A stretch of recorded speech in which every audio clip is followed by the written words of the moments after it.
Hello everyone, welcome to our channel. Railway group D candidates के लिए आज का वीडियो इम्पोर्टेंट होगा क्योंकि हम लोग आज से करंट अफेयर्स 2021-22 के सुपर गेस की शुरुआत कर रहे हैं। ये हमारा आज का क्लास नंबर 1 यानी कि सुपर गेस 1 है। मैं आपको कुल मिलाकर 5 सुपर गेस दूंगा। आप लोगों के एग्जाम में सवाल आप लोगों को यहीं से दिख जाएंगे, इस बात का दावा है। तो आप लोग निश्चित रूप से 5 के 5 सुपर गेस को ध्यानपूर्वक करना। फिर चलिए आज की वीडियो की शुरुआत करते हैं। जैसा कि आप लोग जानते हो 17 अगस्त से आपका एग्ज़ाम शुरू हो रहा है, ग्रुप डी का एग्ज़ाम। तो उसके लिए यह सुपर गेस है, आप लोगों के लिए बेहद इंपॉर्टेंट है। मैं आपसे इस वीडियो में पॉइंट टू पॉइंट बातें करूँगा, मैं आपका ज़्यादा समय नहीं लूँगा। मैं आपको ऑप्शन में फंसा के या फिर बार बार आप लोगों का टाइम वेस्ट नहीं करूँगा। जितने भी बातें करूँगा पॉइंट टू पॉइंट जो कि आपके लिए बेनिफिशियल होगा वही करूँगा। फिर चलिए आज की वीडियो की शुरुआत करते हैं। जो लोग चैनल पे नए हो उनसे रिक्वेस्ट है, आपको यदि वीडियो पसंद आए तो वीडियो को लाइक करना और सभी लोग चैनल को सब्सक्राइब कर लेना। जिन भी लोगों ने चैनल को सब्सक्राइब नहीं किया, मैं ऐसे ही आप लोगों को रीजनिंग का सुपर गेस दूंगा ग्रुप डी एग्जाम के लिए और मैथ्स का सुपर गेस दूंगा। आपको सवाल यहीं से दिख जाएंगे। आप लोग एनटीपीसी में देख चुके होंगे इस सुपर गेस का क्या पावर है। फिर चलिए आज की वीडियो की शुरुआत करते हैं। देखो, सबसे पहले बजट से जो प्रश्न आएंगे आपसे वो नॉर्मल छोटे से प्रश्न आएंगे। यह ग्रुप एनटीपीसी सीबीटी 2 के एग्ज़ाम में, लेवल 3 के एग्ज़ाम में भी यहाँ से एक सवाल बना था, तो आप लोग ध्यानपूर्वक समझना। लेवल 5 में भी बना था 15 जून को, जो आपका लेवल 5 का शिफ्ट 2 था उसमें यह सवाल दिखा है, तो आप लोग ध्यान से समझना। बजट से जो प्रश्न पूछा गया था वो पीएम गति शक्ति के 7 कारक में से एक कारक पूछा गया था। तो आप लोगों के लिए यह पॉइंट इंपॉर्टेंट है, आप लोग ध्यान से देखना। पीएम गति शक्ति के 7 कारक कौन कौन से हैं या फिर इंजन कौन कौन से हैं, यहाँ ध्यानपूर्वक देखो। फर्स्ट आपका सड़क है, सेकेंड आपका रेलवे है, थर्ड आपका एयरपोर्ट है और फोर्थ आपका पोर्ट्स है यानी कि पतन है, और यहाँ पे फिफ्थ आपका माल परिवहन है, सिक्स्थ आपका जल मार्ग है, जबकि सेवन्थ जो है आपका वो लॉजिस्टिक्स अवसंरचना है। सभी के सभी सातों इंपॉर्टेंट हैं, वो आपसे एग्जाम में दे देगा। इनमें से कौन सा पीएम गति शक्ति योजना के 7 कारक में से एक नहीं है, वो आपको वहाँ पे ऑप्शन को चूज़ करना होगा। तो आप लोग ध्यानपूर्वक सातों के नाम देख लो। फिर चलिए हम लोग आगे बढ़ते हैं। देखो, कृषि से भी एक प्रश्न यहाँ पे इंपॉर्टेंट है जो कि पूछा जाएगा आपसे, आप लोग ध्यान रखना। वर्ष 2023 को अंतर्राष्ट्रीय मोटा अनाज वर्ष घोषित किया गया है, यह आपसे पूछा जाएगा। तो आप लोग ईयर याद रखना, 2023 को अंतर्राष्ट्रीय मोटा अनाज वर्ष घोषित किया गया। अब यूएन को भारत की ओर से जो प्रस्ताव दिया गया था इसके लिए वो 2021 में दिया गया था। आगे हम लोग बढ़ेंगे। देखो, आर्थिक सर्वेक्षण 2021-22 बेहद इंपॉर्टेंट पॉइंट है क्योंकि यहाँ से लगभग 5 से 6 सवाल एनटीपीसी के सभी शिफ्टों में पूछे गए हैं। तो आप लोग ध्यान से समझना, 5 से 6 सवाल बहुत ज़्यादा होते हैं, तो आप लोग एक एक पॉइंट को ध्यान से सुनते रहना। देखो, यहाँ पे सबसे फर्स्ट जो इम्पोर्टेंट पॉइंट है, भारत के द्वारा निर्यात की जाने वाली टॉप 3 वस्तुएं कौन कौन सी, आइए हम लोग देखते हैं। भारत जो सबसे टॉप पे निर्यात जो करता है वो सबसे ज़्यादा पेट्रोलियम उत्पाद का करता है निर्यात यानी कि एक्सपोर्ट, इंग्लिश मीडियम वाले भी समझ लो। अब पेट्रोलियम उत्पाद का सबसे ज़्यादा नंबर 1 पे हमारा पेट्रोलियम उत्पाद है, नंबर 2 पे मोती और कीमती पत्थर है, और नंबर 3 पे जो है लौह और इस्पात है। तो ये तीनों इंपॉर्टेंट हैं, ध्यान रखना। और यदि मैं भारत के द्वारा आयात की जाने वाली टॉप 3 वस्तुएं की यदि मैं बात कर लूँ तो वो कौन सी है, तो आप लोग कहोगे कच्चा पेट्रोलियम नंबर 1 पे आता है। देखो, कच्चा पेट्रोलियम नंबर 1 आयात यानी कि इंपोर्ट की जाने वाली, जबकि एक्सपोर्ट की बात करूँ तो नंबर 1 पे पेट्रोलियम उत्पाद आता है। आप लोग कंफ्यूज मत होना। नंबर 2 जो आता है आपका आयात में वो सोना आता है, और नंबर 3 जो आता है आपका वो पेट्रोलियम उत्पाद आता है। ये तीनों इंपॉर्टेंट हैं, याद रखना। नेक्स्ट जो आप लोगों के लिए इंपॉर्टेंट है, कृषि उत्पाद में भारत में विश्व का क्या स्थान है, आप लोग ध्यान से समझना। देखो, भारत जो है वो दूध में नंबर 1 पे आता है पूरे विश्व में, और यहाँ पे एक पॉइंट आप ये ध्यान रखना, पूरे विश्व का 23% अकेला दूध का उत्पादन भारत करता है। यह भी आपसे पूछा जा सकता है, तो वो 23% अकेला भारत करता है पूरे विश्व का दूध उत्पादन। और दूसरे नंबर पे जो है भारत वो चीनी के उत्पादन में दूसरे नंबर पे है। अब आप लोग ध्यान से समझना, यदि मैं आपसे चीनी की बात कर लूँ तो चीनी का एक पॉइंट यह भी इंपॉर्टेंट है, फैक्ट याद रखना, सबसे बड़ा उपभोक्ता भी भारत है, यानी कि भारत में चीनी की खपत सबसे ज़्यादा है। यह भी इम्पोर्टेंट पॉइंट है, इसे भी आप लोग नोट कर लेना। और यहाँ पे उत्पादन में भी भारत जो है चीनी के वो नंबर 2 पोजीशन पे आता है। और यदि मछली उत्पादन में बात करूँ तो मछली उत्पादन में भारत दूसरे नंबर पे है। मोस्ट इम्पॉर्टेंट है, आप लोग याद रखना। यह पूरे विश्व का यदि मैं बात करूँ तो अप्रॉक्स 8% जो है मछली उसका उत्पादन करता है पूरे विश्व का भारत। और यदि मैं अंडे की बात करूँ तो देखो अंडा उत्पादन में भारत तीसरे नंबर पे है पूरे विश्व में, बेहद ही इंपॉर्टेंट है, आप लोग याद रखना। एक और पॉइंट याद रखना, यदि मैं मांस उत्पादन में बात करूँ तो मांस में भारत जो है वो 8 नंबर पे है, यानी कि 8वें नंबर पे है विश्व में। किसमें? तो आप लोगों के मांस उत्पादन में, याद रखना, बेहद इंपॉर्टेंट है। और मांस का जो संबंध है वो लाल क्रांति से, याद रखना, लाल क्रांति आपका टमाटर भी है और यहाँ पे मांस भी है। आपसे एग्जामिनर किसी भी रूप में सवाल पूछ सकता है। उसके बाद देखो यह जो इम्पोर्टेंट फैक्ट है वो मैं आपको फटाफट करा दूँ। 64.45 लाख यानी कि 64.45 लाख किलोमीटर सड़कों के साथ भारत जो है यूएसए के बाद दुनिया का दूसरा सबसे बड़ा देश है। बेहद इंपॉर्टेंट पॉइंट है, याद रखना, दूसरा सबसे बड़ा देश है भारत। यहाँ पे कहाँ? तो सड़कों के मामले में, याद रखना आप लोग, सबसे टॉप पे है आपका यूएसए। और ये पॉइंट नंबर 2 जो है आप लोगों के लिए 68,102 किलोमीटर से अधिक मार्ग के साथ भारतीय रेलवे दुनिया का तीसरा सबसे बड़ा नेटवर्क है। बेहद इंपॉर्टेंट है, आप लोग याद रखना। आपसे एग्जाम किसी भी रूप में एग्जाम सवाल पूछ सकता है।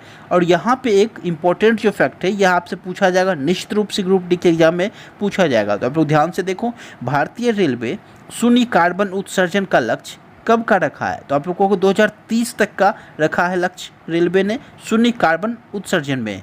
और यदि मैं भारत की बात करूं तो भारत जो है वो 2070 का लक्ष्य रखा है। और यदि मैं मुंबई की बात कर लूँ तो मुंबई 2050 तक का लक्ष्य रखा है। मुंबई यानी कि महाराष्ट्र आपका स्टेट जो है वो 2050 का लक्ष्य रखा है। तो ये तीनों इंपॉर्टेंट है, तीनों में से कोई भी सवाल आपसे पूछ लिया जाएगा। देखो नेक्स्ट जो सवाल है इसे मैंने रेड से क्यों डिनोट किया, क्योंकि यह प्रश्न एनटीपीसी में पूछ लिया गया है। और कब पूछा गया? तो लेवल 5 में शिफ्ट 2 में पूछा गया है। तो आप लोग ध्यान से समझना, 15 जून वाले शिफ्ट में आपसे कहा है भारत जो है 1 जुलाई 2022 तक एकल उपयोग यानी कि सिंगल यूज़ प्लास्टिक को समाप्त करेगा। यही एग्जाम पूछा था एग्जाम में आपसे कि नरेंद्र मोदी जी के द्वारा कब घोषणा की गई है सिंगल प्लास्टिक यूज़ को भारत समाप्त कर लेगा, कब तक? तो वो जो लक्ष्य है आपका 1 जुलाई 2022 का लक्ष्य है, यही आपसे ईयर पूछा था तो 2022 हो जाता, आप लोग ध्यान रखना। और नेक्स्ट जो इम्पोर्टेंट पॉइंट है, भारत 2022 तक पेट्रोल में 10% इथेनॉल और 2025 तक 20% इथेनॉल के सम्मिश्रण का लक्ष्य रखा है। आपसे डायरेक्ट ईयर पूछेगा कि पेट्रोल में 10% इथेनॉल का लक्ष्य भारत ने कब तक रखा है, तो आप लोग कहोगे 2022 तक का, और 20% का लक्ष्य 2025 तक का। और या एक बात आप हमेशा याद रखना, सितंबर 2021 तक जो है भारत का जो लक्ष्य है वो 8.5% का पूरा हो चुका है। यह भी इम्पॉर्टेंट पॉइंट है, याद रखना। चलिए हम लोग आगे बढ़ते हैं।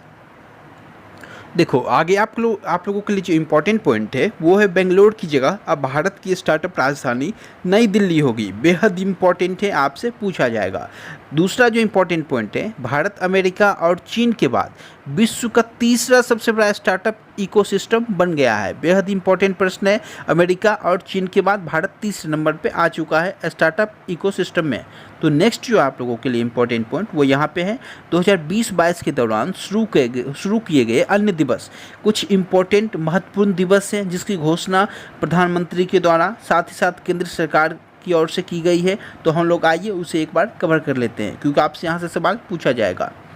राष्ट्रीय डॉल्फिन दिवस मनाने की घोषणा कब की गई? आप लोगों के 5 अक्टूबर से अब हम लोग राष्ट्रीय डॉल्फिन दिवस मनाएंगे।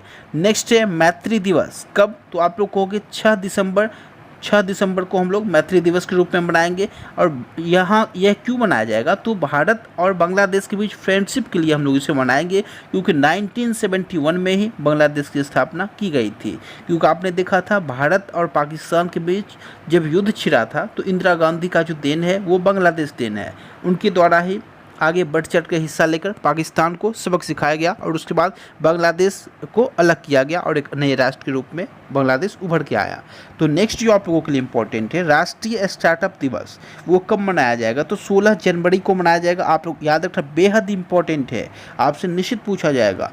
नेक्स्ट है पराक्रम दिवस। तो पराक्रम दिवस हम लोग 23 जनवरी को अब से मनाएंगे। किसके जयंती पे? तो आप लोगों के सुभाष चंद्र बोस के 125वें जयंती पे भारत सरकार ने पराक्रम दिवस मनाने का जो लक्ष्य घोषणा है वो किया है। तो नेक्स्ट जो आप लोगों के सामने इम्पोर्टेंट है वीर बाल दिवस 26 दिसंबर, काफ़ी चर्चा में है, आप लोग निश्चित रूप से इसे कर जाना। वीर बाल दिवस 26 दिसंबर। नेक्स्ट है भाला फेंक दिवस 7 अगस्त से मनाया जाएगा। और भाला फेंक से संबंध किसका है? आप लोगों के नीरज चोपड़ा का, कई बार एग्जाम में पूछा गया है। उन्होंने गोल्ड जीता था, आप लोग जानते हो, टोक्यो ओलंपिक में। उसके बाद से प्रधानमंत्री नरेंद्र मोदी के द्वारा 7 अगस्त को राष्ट्रीय भाला फेंक दिवस मनाने की घोषणा की गई है, बेहद इंपॉर्टेंट है। नेक्स्ट है आप लोगों के सामने जनजातीय गौरव दिवस कब मनाया जाएगा? तो 15 नवंबर को हम लोग अब से मनाएंगे।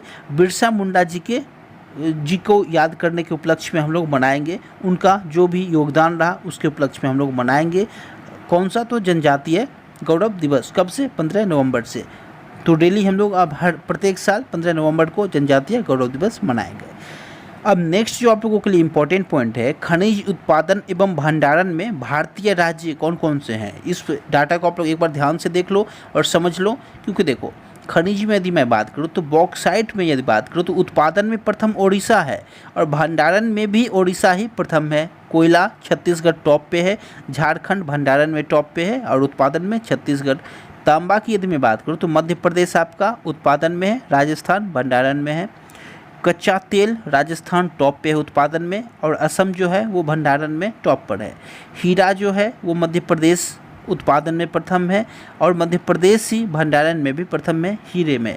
उसके बाद नेक्स्ट है लौह अयस्क, ओडिशा टॉप पे है उत्पादन में, जबकि भंडारण में यदि मैं बात करूँ तो कर्नाटका टॉप पे है। मैग्नीज में मध्य प्रदेश है आपका उत्पादन में, ओडिशा है भंडारण में। अब्रक में आंध्र प्रदेश दोनों में है, उत्पादन में भी और भंडारण में भी। और यदि मैं चांदी की बात करूँ तो राजस्थान उत्पादन में और राजस्थान ही भंडारण में भी है। और टीन की यदि मैं बात करूँ तो छत्तीसगढ़ उत्पादन में प्रथम है टीन के मामले में भारत में। और यदि यहाँ पे मैं भंडारण की बात कर लूँ तो आपका हरियाणा है। चलिए हम लोग आगे बढ़ते हैं। दो और इम्पोर्टेंट है, देखो, एक प्राकृतिक गैस में असम आपका टॉप पे उत्पादन में है और असम ही भंडारण में भी है। क्रोमाइट की यदि मैं बात करूँ तो ओडिशा टॉप पे है उत्पादन में भी और भंडारण में भी। और सोना की यदि मैं बात कर लूँ तो सोना में कर्नाटका टॉप पे उत्पादन में भी है और भंडारण में भी। तो इम्पोर्टेंट है, आप लोग याद रखना, एग्जामिनर आपसे सवाल पूछ लेता है। देखो कुछ इम्पोर्टेंट है जो कि हम लोग कुछ देश को देख लेते हैं, कुछ स्टेट को पहले देखते हैं। खाद्यान्न में देखो, कुल खाद्यान्न की यदि मैं बात करूँ तो उत्पादन में उत्तर प्रदेश टॉप पर है और दूसरे नंबर पे मध्य प्रदेश है। तिलहन उत्पादन में राजस्थान टॉप पे है, गुजरात नंबर 2 पे है। कुल सब्जी में उत्तर प्रदेश टॉप पे है, पश्चिम बंगाल नंबर 2 पे है। इसी तरीके से आप लोग एक चावल का देख लो, यहाँ पे पश्चिम बंगाल टॉप पे है, उत्तर प्रदेश दूसरे नंबर पे है। छात्र कंफ्यूज कर जाते हैं, यह 2021-22 का डाटा है तो आप लोग ध्यान रखना। यहाँ पे आप लोग देखो, गेहूं के उत्पादन में उत्तर प्रदेश टॉप पे है, मध्य प्रदेश दूसरे नंबर पे है। मक्का के उत्पादन में कर्नाटका टॉप पे है, मध्य प्रदेश दूसरे नंबर पे है। इसी तरीके से आप लोग दाल का चेक कर लो, गन्ना का चेक कर लो। गन्ना में उत्तर प्रदेश टॉप है, महाराष्ट्र दूसरे नंबर पे है। दाल में राजस्थान टॉप, महाराष्ट्र दूसरे नंबर पे है। और यदि मैं यहाँ पे आप लोगों के लिए जो इम्पोर्टेंट है प्याज, यदि मैं प्याज की बात कर लूँ तो प्याज में महाराष्ट्र आपका टॉप पे है, मध्य प्रदेश नंबर 2 पे है। उसके बाद हम लोग आगे बढ़ेंगे। आगे बढ़ने के बाद आप लोग मूंगफली में चेक कर लोगे, एक मूंगफली में गुजरात है टॉप पे, राजस्थान नंबर 2 पे। जूट में पश्चिम बंगाल है टॉप पे, बेहद इंपॉर्टेंट है, आपसे पूछा जा सकता है, याद रखना। सोयाबीन में मध्य प्रदेश है टॉप पे। जो मैं आपसे बता रहा हूँ कम से कम एटलीस्ट उसे कर लो। उसके बाद देखो, संतरा में आंध्र प्रदेश टॉप पे है। और यदि मैं यहाँ पे मसाला में बात करूँ तो मध्य प्रदेश। और कॉफ़ी और चाय को आप लोग देख लेना, चाय में असम टॉप पे है और कॉफ़ी में कर्नाटका टॉप पे है। ये सभी इंपॉर्टेंट। और सबसे बेहद इंपॉर्टेंट जो यहाँ पे पॉइंट है, भारत उत्पादन में प्रथम जो है वो आम उत्पादन में भारत वर्ल्ड में नंबर 1 पे है। अमरूद में नंबर 1 पे है, केला में नंबर 1 पे है, पपीता में नंबर 1 पे, नींबू में, भिंडी में और अदरक में नंबर 1 पे है। इन सभी पे नंबर 1 है भारत पूरे वर्ल्ड में। तो आप लोग निश्चित रूप से इसे कर जाना। तो आज की इस वीडियो में यहीं तक। उम्मीद करता हूँ आज की ये जो हमारा सेशन रहा हो आप लोगों के लिए इंपॉर्टेंट रहा हो, इन्फॉर्मेटिव रहा हो। ये हमारा सुपर गेस 1 था। आप लोग निश्चित रूप से इसे अच्छे से एक बार और रिपीट कर लेना, क्योंकि सवाल आपको यहाँ से दिखने वाले हैं। बहुत इंपॉर्टेंट फैक्ट को मैं यहाँ पे आप लोगों के लिए लेकर आया हूँ, तो आप लोग निश्चित रूप से इसका फ़ायदा ले सकते हो। चलिए आज के इस वीडियो में यहीं तक। Thank you so much.